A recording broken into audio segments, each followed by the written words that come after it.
اهلا وسهلا جميع متابعي ومتابعات قناه يوميات وصفات متنوعه. اخباركم؟ لاباس عليكم؟ بخير هانيين؟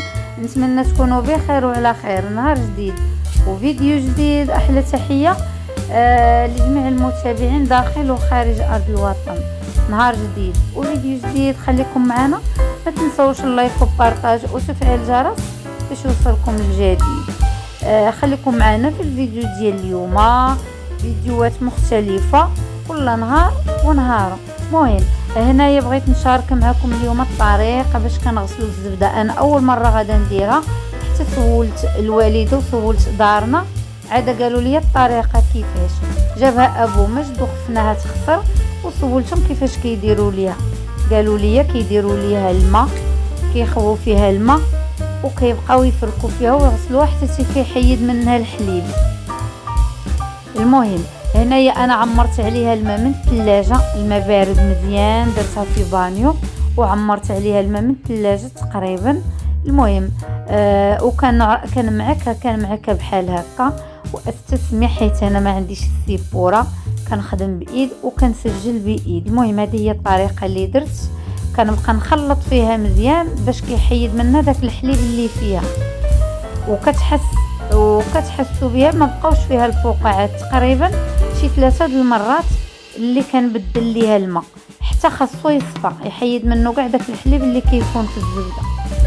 هذاك الحليب اللي تيكون في الزبده هو اللي كيخليها تحماض وكدير واحد الريحه ما مزياناش. المهم ملي كنحيدوا منها هذا الحليب هذا بالماء بارد كنسميوها كنغسلوها، يعني عاده كتولي مزيانه.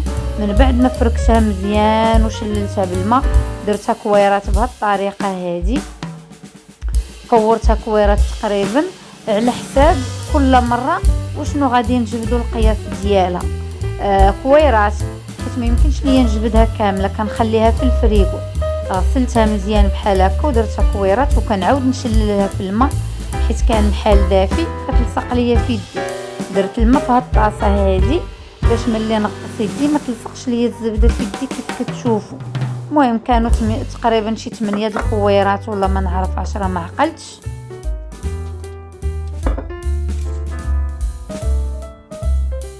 هنايا تقريبا ساليت الكوير او الكويرات ديال الزبده باش نديرهم في الفريغو. المهم درتهم في الفريغو حتى تيشدوا روسهم، تقريبا درتهم شي 2 ساعات ولا 3.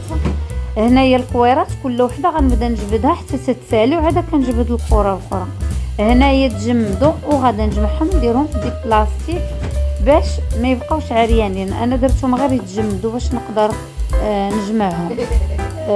درتهم في واحد البواطه خضراء، غادا نديرهم في واحد البواطه خضراء وغادا نخلي الاخرين.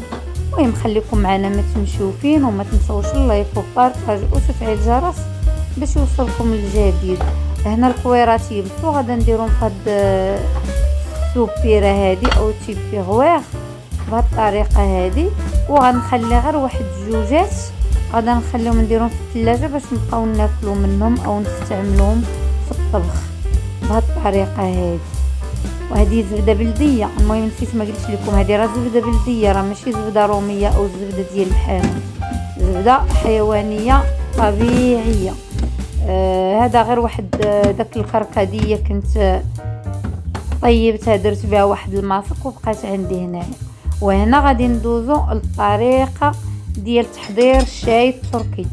شي متابع او متابعه لقيت واحد التعليق قال لك ورينا الطريقه ديال تحضير الشاي التركي. هنا عندنا اتاي ليبطون او الشاي الاسود، كتكون عندي باكيه ديال الشاي الاسود ضروري.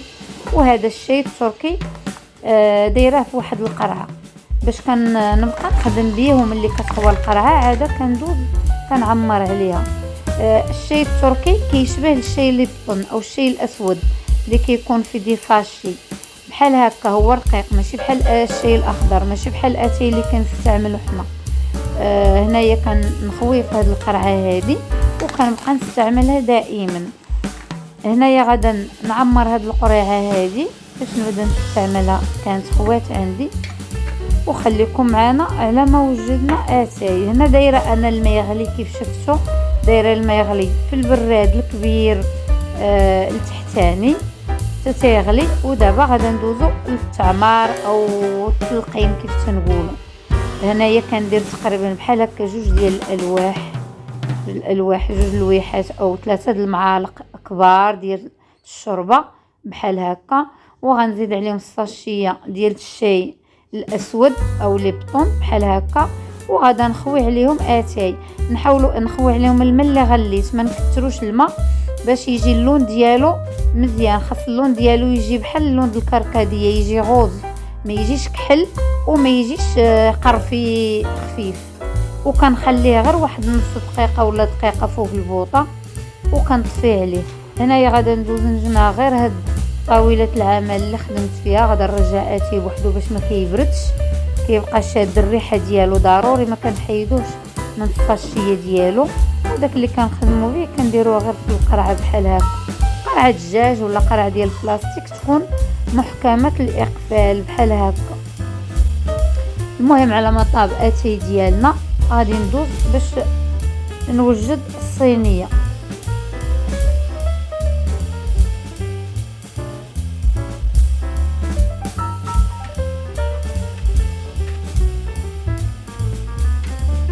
هنايا الكيسان ديال الشاي التركي كيف كتشوفوا هما هادو، هاد الكويسات هادو، هذا اللي غادا نصب فيه وجدت الصينيه. اولا كنخويو بهاد من هاد البراد الفوقاني، كاين البراد التحتاني فيه الماء والفوقاني كنلقموا فيه اتاي.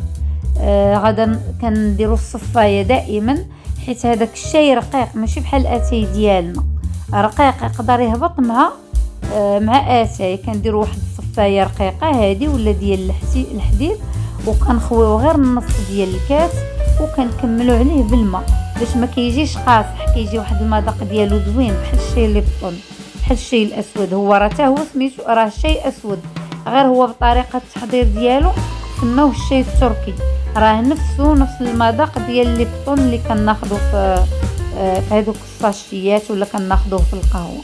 المهم تحياتي للجميع. هذا هو اتي. هنايا عندي وجدت واحد كيف تنقولوا الطويجن ديال البيض مطيشه. هنايا درت مطيشه طابت هي والبصله وفقست عليها البيض بالطريقه المغربيه ديالنا السهله. وهنايا عندي واحد شويه ديال البطاطا عفوا ديال القرعه خضراء والفلفله حمراء والفلفله خضراء، درتهم سوطي غير شويه ديال زيت العود والملح. كيجيو ريجيم الناس اللي خاصه بالريجيم ديال الكوليسترول.